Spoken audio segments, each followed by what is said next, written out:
السلام علیکم ورحمۃ اللہ وبرکاتہ۔ ناظرین و سامعین کرام، امید ہے کہ سب خیریت سے ہوں گے۔ اردو زبان کی دوسری کتاب میں ہم لوگوں کا سبق چل رہا ہے، تو آئیے آج کا سبق شروع کرتے ہیں۔ سبق نمبر 4، خوش خوئی، نیک آدمی، خصلت، عادت، اچھی عادت والا۔ جس آدمی کی عادت، خصلت، طور طریق اچھا ہوتا ہے، سب اس کی تعریف کرتے ہیں۔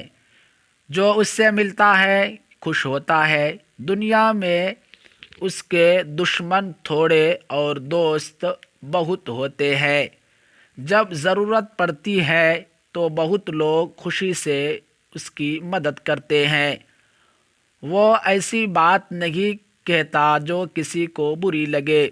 وہ ایسا کام نہیں کرتا جس سے کسی کو تکلیف پہنچے۔ وہ سب کے ساتھ صلح اور نرمی اور محبت سے برتاؤ کرتا ہے۔ اگر تم خوشخو اور نیک مزاج بننا چاہتے ہو تو شریف اور نیک مزاجوں کی صحبت میں بیٹھو۔ بد مزاجوں سے کبھی میل جول نہ کرو، اور لوگوں کے جو کام تم کو برے معلوم ہو ان کاموں سے تم پرہیز کرو۔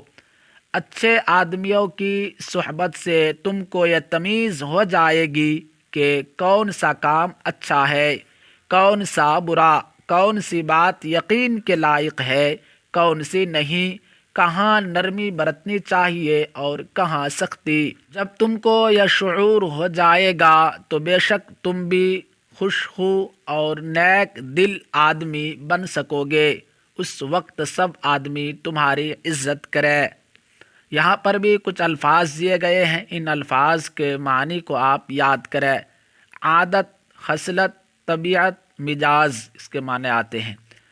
تمیز، سلیقہ، شعور، سلیقہ، اس کے معنی بھی سلیقہ کے آتے ہیں۔ شریف، نیک، خوش خو، اچھی عادت والا، طور طریقہ، خصلت، عادت، مزاج، صلح، میل جول، جب کسی میں لڑائی ہو جائے تو آپس میں صلح کر لو جو کہتے ہیں۔ صحبت، پاس بیٹھنا، عزت، آبرو، حرمت، بڑائی، عظمت، شان۔ ایک مرتبہ اور دیکھیں اس کے معنی کو۔ عادت کے معنی خصلت، طبیعت، مزاج۔ تمیز کے معنی سلیقہ، شعور کے معنی سلیقہ کے آتے ہیں۔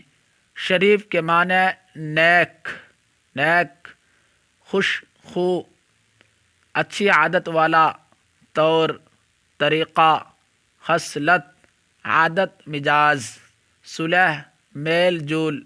جب دو آدمی میں، تین آدمی میں لڑائی ہو جائے تو آپس میں ہم لوگ کہتے ہیں میل جول کر لو، اسی کو کیا کہتے ہیں؟ صلح۔ صحبت، پاس بیٹھنا، عزت، عظمت، شان، آبرو، حرمت، بڑائی۔ تو میں امید کرتا ہوں یہ سبق آپ کے سمجھ میں آ گیا ہوگا۔ السلام